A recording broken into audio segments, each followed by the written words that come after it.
checking in on Big Mac and Bella. And look at Big Mac. If I get low and we look at his head angle. So Big Mac right now, oh, now he's moving. But if you saw how high his nose was a minute ago, he is preparing for it to freeze. Like literally, I'm not kidding. It's really cool. Now he's not doing it. Now he's gonna come over and see if I have any food. But the way he was postured is this cold weather posture in case it freezes over. Now it's nowhere near that cold right now, but I have noticed him doing this, and that's really interesting behavior where he will sit here with his nose unusually high out of the water and his nictitating membranes up and ready in case it freezes. Or at least that's my theory. I'm pretty positive that's what's going on. So even right now, I mean, he moved over to be able to look at me and everything, but even right now, you see how his nose is high? Like, look at her. That is a normal alligator posture right there. Her nose is barely above, her eyes like that.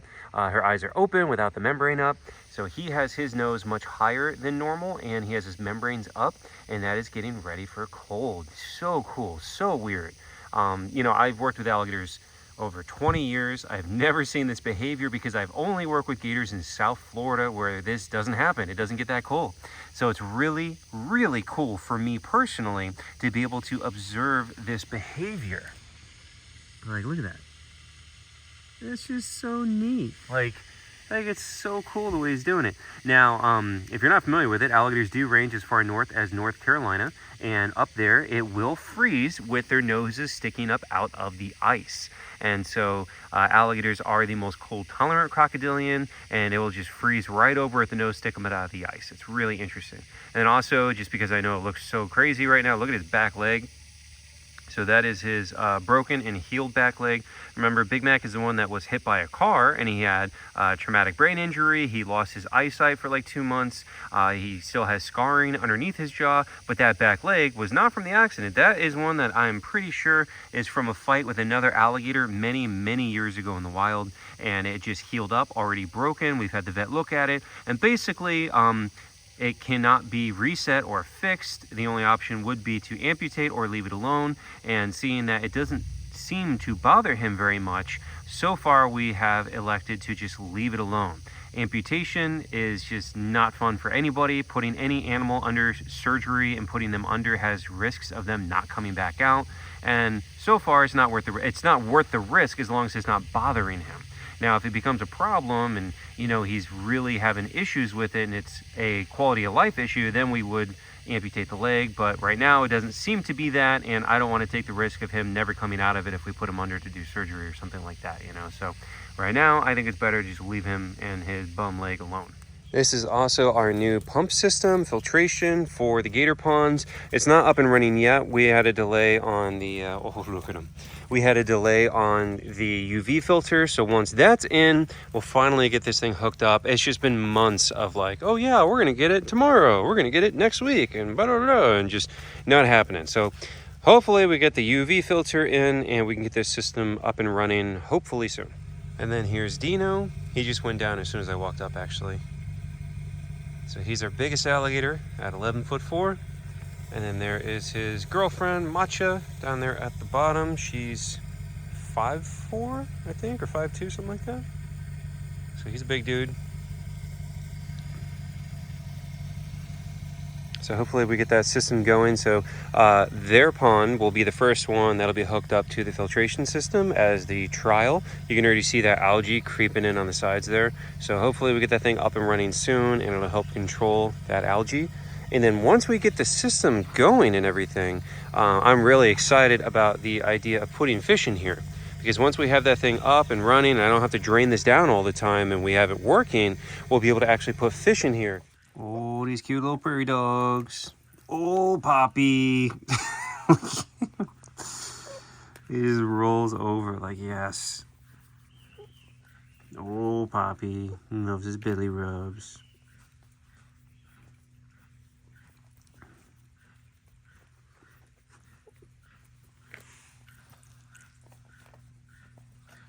Here's Coco. And there's Big Harv. Oh, Big Harv. Oh, Big Harv. He kind of wants to bite. I can see it. No attacking. No attacking, Harv.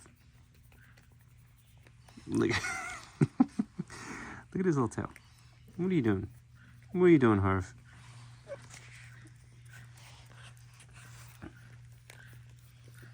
They are getting so fluffy. It's getting cold. You hear Rocky whistling at me? And Cheeky's somewhere underground. She's been doing this the last couple days where she doesn't come out during feeding. As soon as I walk away, she comes out.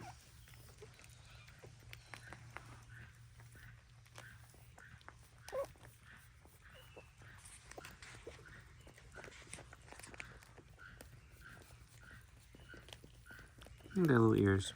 Look at those little ears. So we got Poppy out and Jumanji's enclosure just to see what he would do in a controlled environment. Let him run around a little bit. And he's just exploring. Gabby's keeping a close eye. Where, Poppy? What you doing, Poppy? Oh, look at him go. Look at that fat little butt.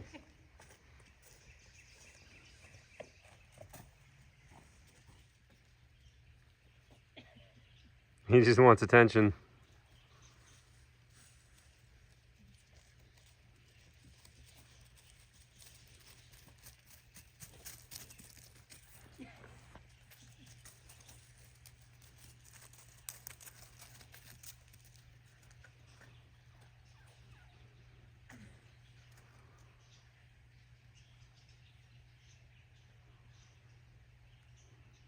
Will he just follow you?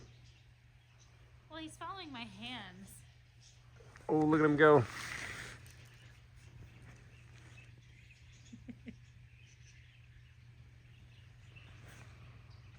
Poppy.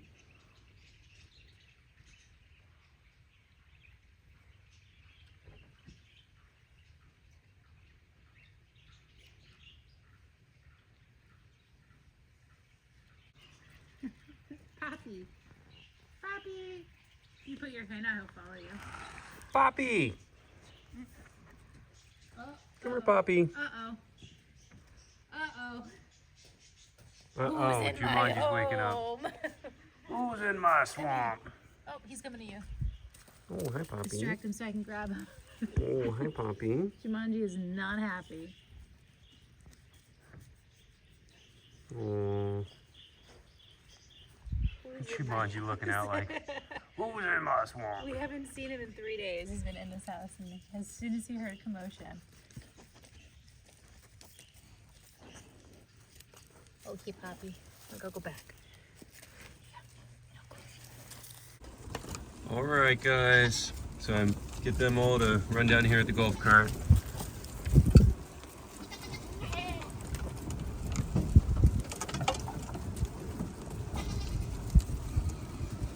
I always feed them the produce donations over here in more open area. So they're all happy, chowing down. Oh, Kaloa, you want some watermelon? Oh, look at them. There's Daisy, and Nilla, and Toffee. And then we got Petunia, and Julie, and Kit Kat.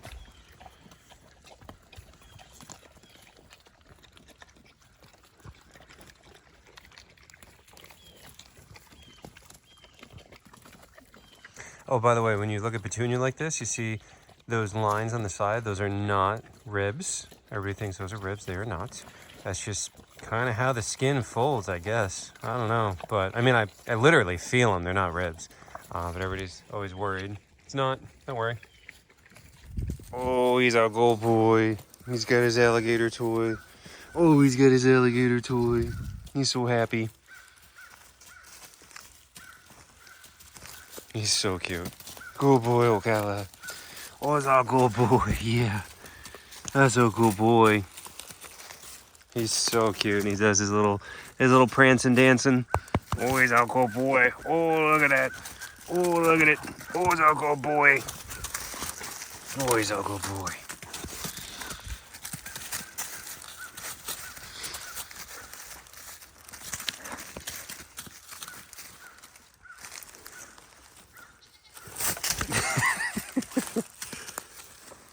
Good boy, Ocala. He's so happy. He's so happy not to be dead in the woods, starving to death. So sad. Like, I kind of say it like, you know, kind of like a joke, but I mean, he wouldn't have made it this far. Good boy. Yeah. Look at you now. Can't see your ribs no more. Can't see your hips or your spine. You got toys. You get food. You got lots of animal friends. You're a happy boy. So here are the Patagonia and Mara, Timothy and Topanga.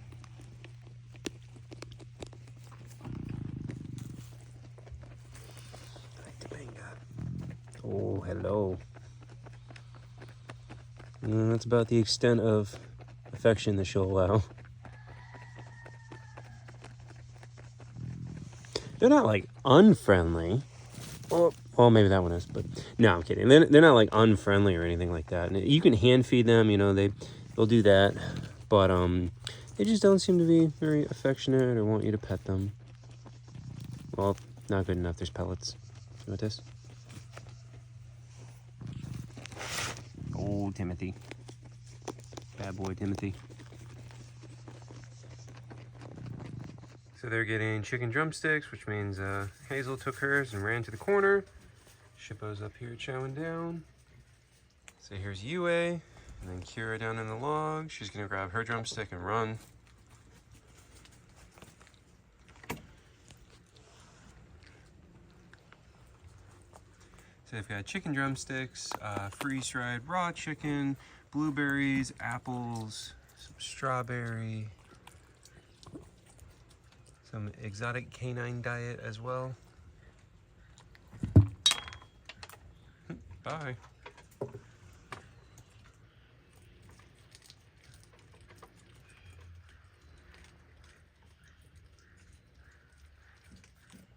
So here's little dude, our African crested porcupine. Hi, buddy.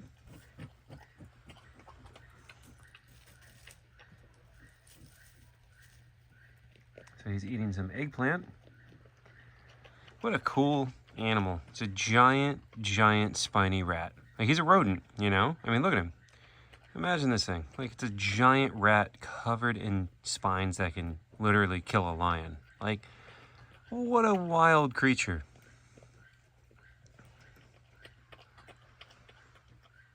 Now, when I say kill a lion, I mean if a lion is trying to eat them. They don't, like, attack lions, okay? You know, they are vegetarian. They're not trying to attack anybody, but to defend themselves if they are attacked.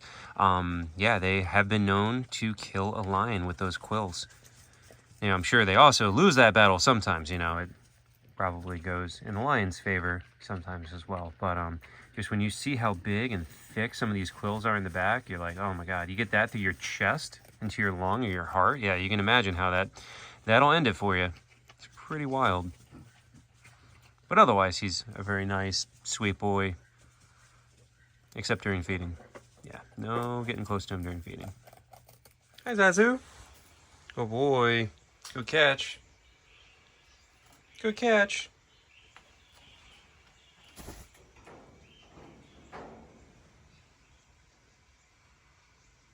There you go. What a good boy. Good catch.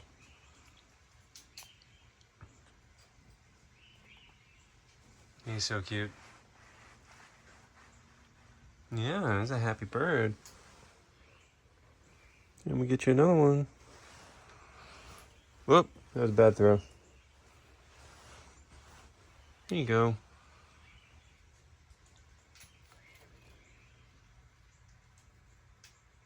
He's so cute. Hi, Jelly Bean. Hi, Jelly Bean. How you doing, buddy? Oh, the happy toucan. Doing his happy toucan dance. Oh boy.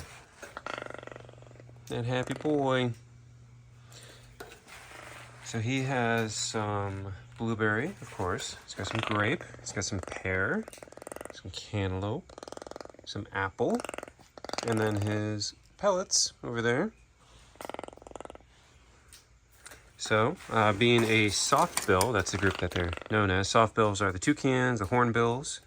So Zazu here, got Petrie over there. Well, can't really get to focus. And then Zazu. So they're all softbills. And softbills are prone to hemochromatosis, which is iron storage in the liver. So we have a very specific list of food that we can give them that is low in iron to prevent this from happening. So they also have their very specific low iron pellets as well. So you can't just give them anything.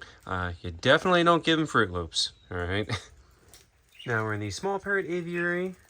All the cockatiels. Oh, now Tango's up on the phone. All the little cockatiels and budgies. Fresh food and water.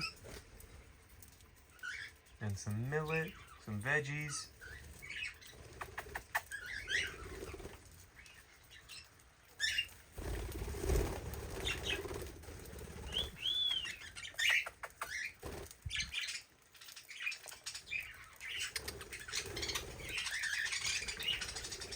Look at these two.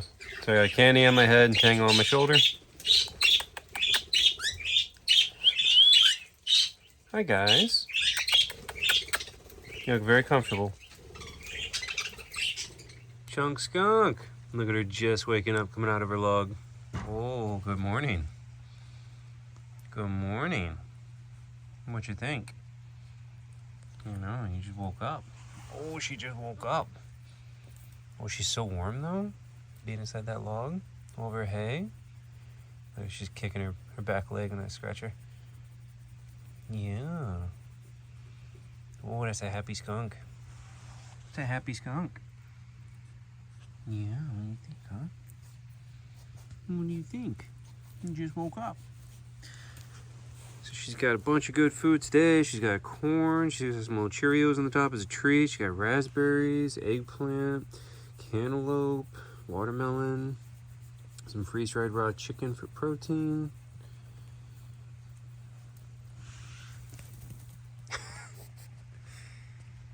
Yeah, there's a happy skunk. She's got some, what are we going for first here? A couple Cheerios.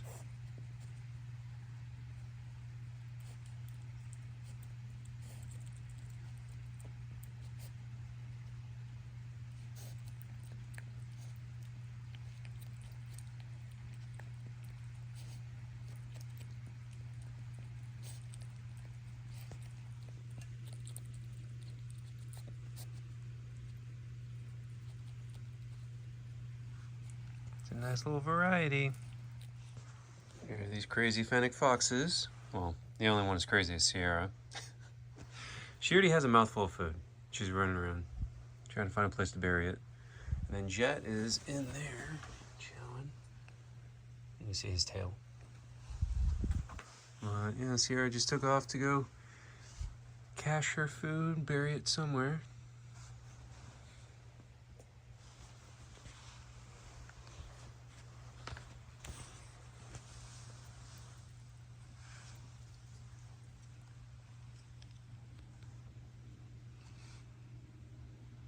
Look at Jen. He's so funny.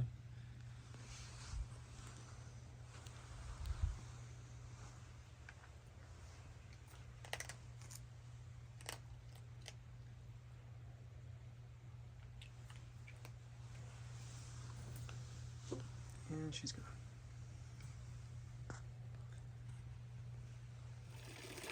And then part of my nightly routine I don't always show is checking on all the crocodiles. So here's Cadmus. So basically I just walk through and I make sure everybody has their water flowing correctly.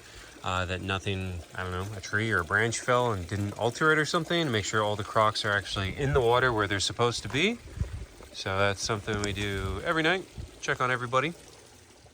I also check on all the aviaries to make sure the heat lamps are all on, the tarps are all on there right. So we got the small parrot aviary back there. These are the hornbills and Rocky and then Jellybean toucans. So I make sure all their lights are on. And then over here we have the finches. Make sure they're all good. All the parrots are inside in the house, so they're nice and warm. Yeah, so I just gotta walk through and make sure that all these lights are actually on. And to end the video as usual, we're feeding Kaloa, the barred owl. Just put down her mice for her.